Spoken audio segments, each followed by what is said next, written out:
Hello, Tom. Sorry, I'm trying to remember the number. Tonks1989, I think. Yeah, should be. I think so. Yep. Because you're 24, right? I think I'm right for once.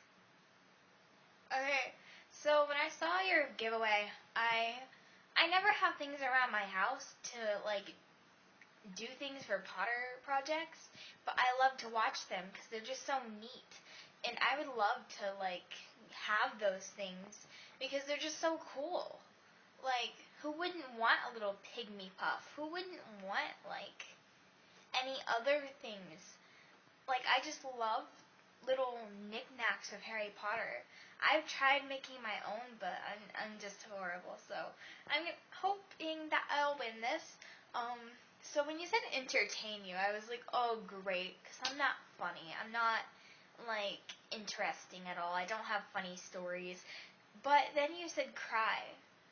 So I decided to make a headcanon, or one shot, whichever you would prefer, but it's not a love story.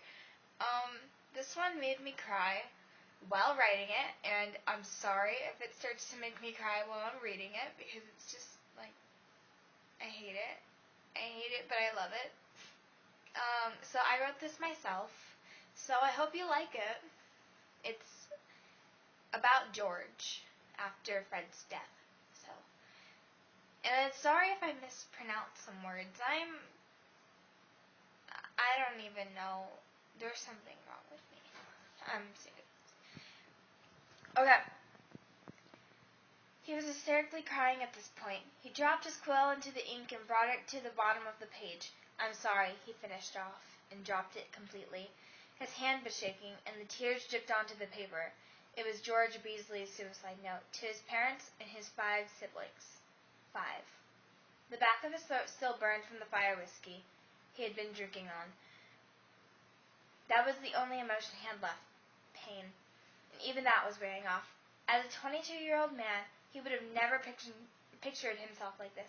He hadn't shaved in days, and tears seemed to be stuck in the red blonde beard.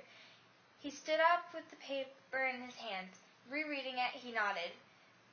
On the paper it said, Mom, you've done so much. You've comforted me for 3 years now, and I'm sorry I won't be there to comfort you, but I'll be happier now. I leave all my money with you and Dad, for every time you got me and Fred a pranking set, even when you knew we were just going to use it on you two. Dad, you were such a good father, and you'll be an even better grandfather. With Fleur being pregnant, and the Weasleys will grow. Don't know if that's a good thing. We're monstrosities. Yeah. Just don't lose your red hair to the white too quickly. You're not old enough for that. Bill, you're almost a dad. Remember to raise he or she right. Take anything you want from the shop. I want my niece or nephew to be a prankster. And don't let my death be a burden on you. Happiness for you and Fleur will be arriving soon. Take care of everyone. Charlie, I only wish I could have seen you this Christmas. Do me a favor and take all the pygmy puffs. Honestly, they made me a fortune, and they'll need a home. It'll give you some extra cash if you sell them too.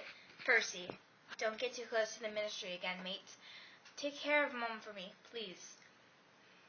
Ron, the wedding was absolutely fun. I still remember it from months ago. Didn't me and Freddie tell you that you'd marry Moni?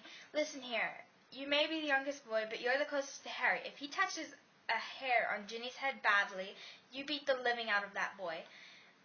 I'm not going to be here to comfort Ginny either. So now I'm making it your responsibility, whether you like it or not. You're an older brother.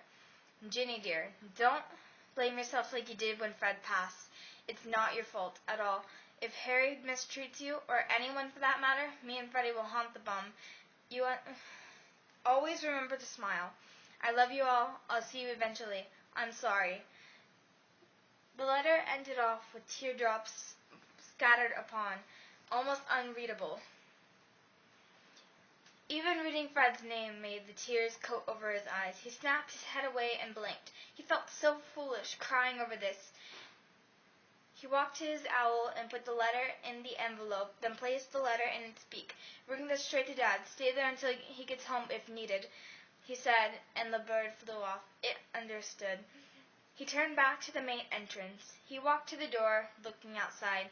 He saw the area where him and Fred blew up the first sign, accidentally spilling something that didn't react well with the void. He looked at another area where he remembered shaking hands with the man to buy the shop, handing him the bag of galleons that Harry had given them in their 6th year. He sighed and closed his eyes, locking the door and turning back. Walking up the spiral staircase, the happy atmosphere was just more emptiness and black fog to him. He always felt like Dementors were by him.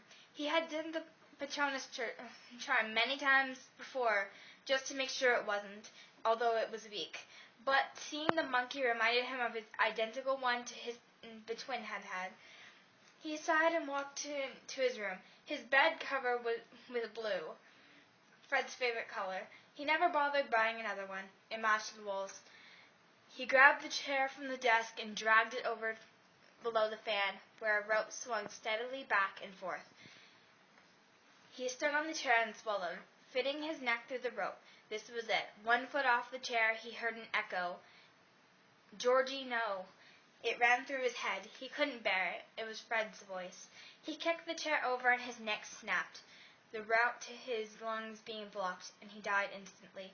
Hours later, at 7 a.m., Arthur Weasley woke up to an owl next to him. Opening the letter from his own son, he was horror-struck and silent. It was too late. George was already in heaven with his brother, pranking Severus Snape. Yeah. I hope you like it, and I would really appreciate, winning this. It would mean a lot to me. I'm surprised I didn't cry during this. Probably because I read it over 3 times to make sure I wouldn't mess up. But yeah, I hope you liked it. If there's any way, if you could, do you think you could tell me how you like it, if you do like it?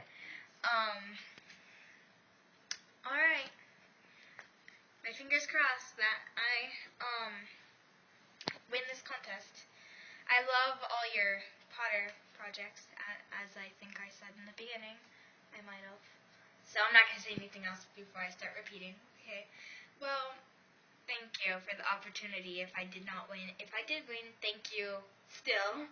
And I'll definitely be No, I won't be posted. I'll be watching your posts. Okay. Thank you. Bye.